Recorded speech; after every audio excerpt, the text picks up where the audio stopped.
Zato so sklenili, da bodo na Ministrstvo za infrastrukturo in prostor naslovili zahtevo, da jih sprejme minister in jim skupaj z ustreznimi službami razloži, kaj se dogaja in kakšni so načrti.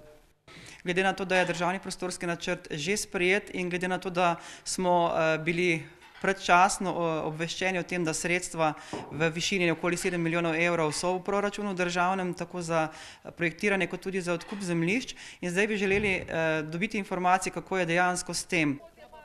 K temu jih je spodbudila tudi izjava ministra za gospodarstvo Stanka Stepišnika, ki je ob nedavnem obisku v Beli krajini za našo televizijo dejal, da denar za gradnjo 3. razvojne osi ni problem, da so težave drugje, predvsem s pripravo dokumentacije. Županje in župan pa nimajo nobene informacije.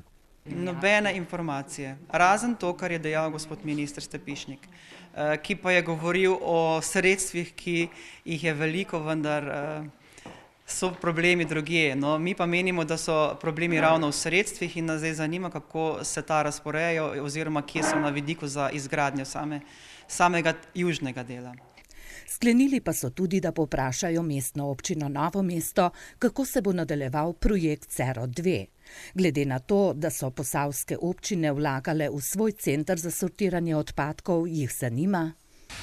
Kaj to pomeni pri Cerodu 2, ali še zmeraj nameravajo sofinancirati v enakem deležu, kot je bilo do sedaj dogovorjeno, ali bojo tukaj mogoče celo izstopili iz projekta Ceroda 2.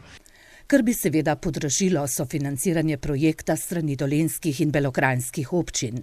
Zato želijo Belokranjci čimprejšnji odgovor.